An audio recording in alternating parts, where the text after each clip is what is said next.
ചെമ്പനീർ പൂവിൻ്റെ വരാനിരിക്കുന്ന ഒരു എപ്പിസോഡിൻ്റെ വിശേഷങ്ങളിലേക്ക് എല്ലാവർക്കും സ്വാഗതം. അച്ചമ്മയുടെ റൂൾ പ്രകാരം നമ്മുടെ സച്ചിയും രേവതിയും സുധിയുടെ റൂമിലാണ് ഒരാഴ്ച കിടക്കേണ്ടതെങ്കിലും സുധി നേരത്തെ തന്നെ റൂമിൽ കയറി കിടക്കുന്നുണ്ട്. സച്ചി ശല്യം ചെയ്ത് സുധിയെയും ശ്രുതിയെയും കൂടി എങ്ങനെയെങ്കിലും ഹാളിൽ കിടത്തുന്നുണ്ട്. ചന്ദ്രമതിയോട് തൻ്റെ ബുദ്ധിമുട്ട് സുധി പറയുന്നുണ്ടെങ്കിലും ഒരാഴ്ചത്തെ കാര്യമല്ലേ ഉള്ളൂ, നീ ഒന്ന് ക്ഷമിക്ക്, എന്തെങ്കിലും വഴി കണ്ടെത്താമെന്നൊക്കെ പറഞ്ഞ് ചന്ദ്രമതി അവനെ സമാധാനിപ്പിക്കുന്നുണ്ട്. പിന്നീട് ബ്രേക്ക്ഫാസ്റ്റിൻ്റെ സമയത്ത് ശ്രുതിയും കൂടി അവരുടെ പുതിയ ഹോം അപ്ലയൻസിൻ്റെ ഉദ്ഘാടനം അടുത്തയാഴ്ചയാണെന്നും ഏതെങ്കിലും ഫിലിം സ്റ്റാറിനെ കൊണ്ട് വിളിച്ച് ഉദ്ഘാടനം ചെയ്താൽ പബ്ലിസിറ്റി കിട്ടുമെന്നൊക്കെ പറയുന്നുണ്ട്. ഇത് ചന്ദ്രമതിക്ക് അങ്ങോട്ട് പിടിക്കുന്നില്ല. അവർക്കും ആ കട ഉദ്ഘാടനം ചെയ്യണമെന്നൊക്കെയുണ്ട്. ഫിലിം സ്റ്റാറിനെയൊക്കെ വിളിച്ചാൽ കുറെ കാശാവുമെന്നും അച്ഛനെയോ അമ്മയോ വെച്ച് ഉദ്ഘാടനം ചെയ്താൽ അതിനേക്കാൾ വലിയ അനുഗ്രഹം വേറെ കിട്ടാനില്ലെന്നുമൊക്കെ സച്ചിയും രേവതിയും കൂടി പറയുമ്പോൾ ശ്രീകാന്തും രവീന്ദ്രനും അതിനെ സപ്പോർട്ട് ചെയ്യുന്നുണ്ട്.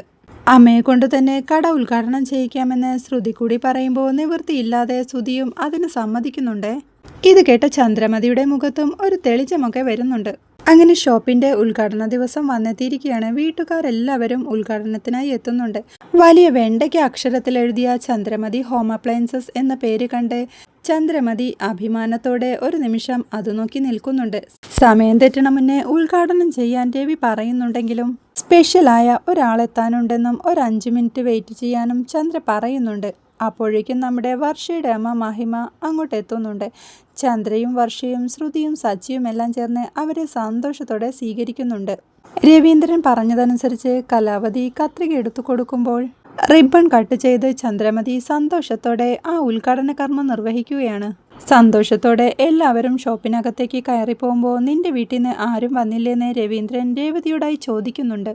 ആരും വന്നില്ല, താൻ ആരെയും വിളിച്ചില്ലെന്ന് രേവതി പറയുമ്പോൾ ഇത് കേട്ടോണ്ട് നിൽക്കണം നമ്മുടെ ചന്ദ്രമതിയാണേൽ വിളിച്ചാലേ അവർ വരത്തുള്ളൂ, അവർ വന്നാലും ഇതെല്ലാം കണ്ട് പോവാത്തല്ലേ ഉള്ളൂ, ശ്രുതിയുടെ അമ്മ വന്നത് കണ്ടില്ലേ, അവരെന്തെങ്കിലും കാര്യമായിട്ട് വാങ്ങും, അങ്ങനെയുള്ളവർ വന്നാലല്ലേ നമുക്കും എന്തെങ്കിലും കാര്യമുള്ളൂ എന്ന് ചന്ദ്ര പറയുമ്പോൾ ഇങ്ങനെയൊന്നും പറയുന്നത് ശരിയല്ലെന്നും പറഞ്ഞ് രവീന്ദ്രൻ അവളെ വഴക്കു പറയുന്നുണ്ട്. ചന്ദ്ര അവിടുന്ന് പോയി കഴിയുമ്പോഴേക്കും അവർ പറഞ്ഞതൊന്നും കാര്യമാക്കണ്ട എന്ന് പറഞ്ഞ് രവീന്ദ്രൻ അവളെ സമാധാനിപ്പിക്കുമ്പോഴേക്കും അതൊന്നും സാരമില്ല, അമ്മ വന്നാലും ഇതുപോലെ അപമാനിക്കാനല്ലേ അതാ വിളിക്കാഞ്ഞതെന്ന് രേവതിയും പറയുന്നുണ്ട്.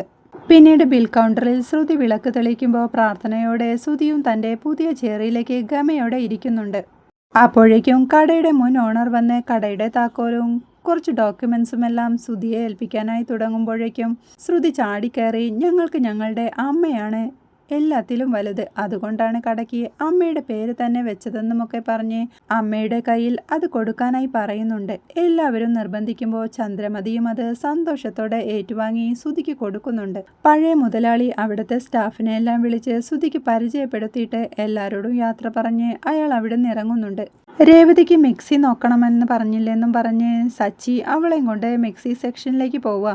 നമ്മുടെ വർഷയുടെ അമ്മയാണേൽ അവിടെ നിന്നൊരു സെൻട്രലൈസ്ഡ് AC ഓർഡർ ചെയ്യണ കണ്ട് അത് വില കൂടിയതാണെന്ന് ശ്രുതി പറയുന്നുണ്ടെങ്കിലും വിലയൊന്നും തനിക്കൊരു പ്രശ്നമല്ലെന്നും പറഞ്ഞ് അവരത് ഓർഡർ ചെയ്തത് കണ്ട് ചന്ദ്രമതിയുടെയും കണ്ണ് തള്ളുന്നുണ്ട്.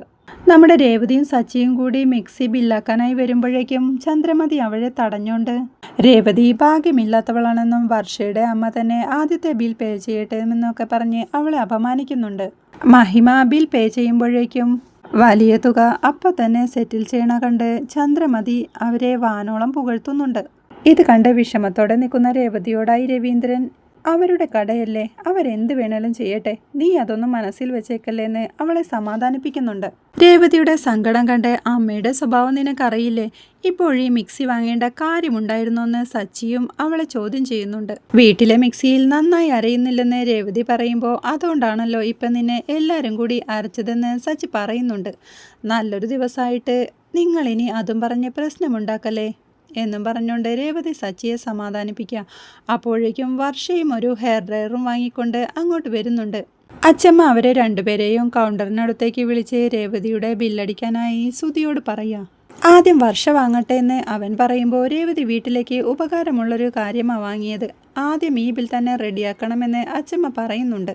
ഇത് കേട്ട് അതൊന്നും ഫ്രീ അല്ലെന്ന് ചന്ദ്രമതി പറയുന്നുണ്ടെങ്കിലും ഫ്രീ ആണെങ്കിലും രേവതി അതിൻ്റെ കാശ് കൊടുക്കുമെന്നും പറഞ്ഞ് അച്ചമ്മ രേവതിയെ നിർബന്ധിക്കുമ്പോൾ രേവതി മടിച്ചു നിൽക്കുന്നുണ്ടെങ്കിലും അച്ഛൻ കൂടി നിർബന്ധിക്കുമ്പോൾ രേവതി മിക്സി അവിടെ കൗണ്ടറിൽ വെച്ചിട്ട് തൻ്റെ പേഴ്സിൽ നിന്ന് കാശെടുത്തോണ്ടിരിക്കുക.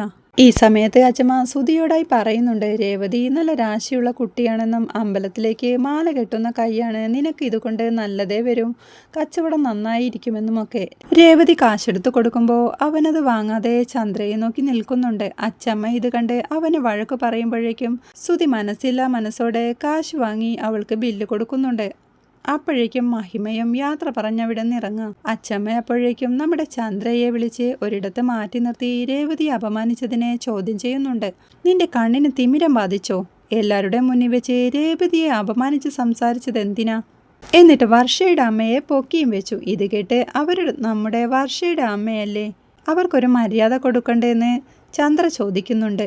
എല്ലാവർക്കും ഒരേ മര്യാദ കൊടുക്കണം. രേവതിയുടെ അമ്മയെ വിളിക്കാഞ്ഞതെന്താ? നിന്റെ കളികളൊന്നും എനിക്ക് അറിയില്ല എന്ന് വിചാരിച്ചോ? രേവതി തന്നെ ആദ്യം കാശ് കൊടുത്ത് സാധനം വാങ്ങിച്ചാലെന്താ? അവൾ നല്ല രാശിയുള്ള കുട്ടിയാണെന്ന് അച്ഛമ്മ പറയുമ്പോൾ ആ രാശി കൊണ്ടാണല്ലോ വീട്ടിൽ പണവും സ്വർണവും കുമിഞ്ഞു കൂടി കിടക്കുന്നതെന്ന് ചന്ദ്രയും പറയുന്നുണ്ട്. ഇത് കേട്ട് അച്ഛമ്മയാണേൽ പണവും സ്വർണവും ഉള്ളവരെ മാത്രമേ നിനക്ക് പിടിക്കത്തുള്ളൂ, ഇതൊന്നും ശരിയല്ല, അത്രയും പേരുടെ മുന്നിൽ വെച്ച് അവളെ ഭാഗ്യം കെട്ടവളാണെന്ന് പറഞ്ഞ് അപമാനിച്ചില്ലേ നീ എന്നച്ഛമ്മ ചോദിക്കുമ്പോൾ വർഷയുടെ അമ്മയെ പരിഗണിച്ചില്ലെങ്കിൽ അവരെന്ത് വിചാരിക്കും? സുധിയുടെ നല്ലതിനു വേണ്ടിയാ ചെയ്തതെന്ന് ചന്ദ്ര പറയുന്നുണ്ട്. അവനെ തലയിലേറ്റിക്കൊണ്ട് നടന്നോ, ഒരു ദിവസം നിനക്കെതിനുള്ളത് കിട്ടും. എല്ലാ മക്കളെയും ഒരുപോലെ കാണണം. ഇനി നീ രേവതിയെ അപമാനിച്ചെന്നറിഞ്ഞ എൻ്റെ പഴയ സ്വഭാവം എന്നെ കൊണ്ട് എടുപ്പിക്കരുത്. അവൾക്കിനി എന്തെങ്കിലും പ്രശ്നമുണ്ടായെന്ന് ഞാൻ അറിഞ്ഞാൽ ഞാനൊരു വരവ് വരുന്നുണ്ട് ഇങ്ങോട്ട് എന്ന് ചന്ദ്രയെ താക്കീത് ചെയ്തുകൊണ്ട് അച്ഛമ്മ അവിടെ നിന്ന് പോവുക. എല്ലാവരും പോയി കഴിയുമ്പോൾ കൗണ്ടറിലിരുന്ന് ക്യാഷ് എണ്ണി നോക്കിക്കൊണ്ടിരിക്കുന്ന സുധിയുടെ അടുത്തേക്ക് ശ്രുതി വന്ന് എത്ര നാളായി ഇങ്ങനൊരു കാഴ്ച കാണാൻ കൊതിക്കുന്നെന്ന് പറയുന്നുണ്ട്. തൻ്റെ വളർച്ചയ്ക്കെല്ലാം കാരണം ശ്രുതിയാണെന്ന് ശ്രുതി പറയുമ്പോൾ കേരളത്തിലെ മുൻനിരയിലുള്ള ഹോം അപ്ലയൻസ് ഷോറൂമിൻ്റെ നിലവാരത്തിലേക്ക് നമ്മളും എത്തിച്ചേരണമെന്ന് ശ്രുതി അവനെ ഓർമ്മിപ്പിക്കുന്നുണ്ട്.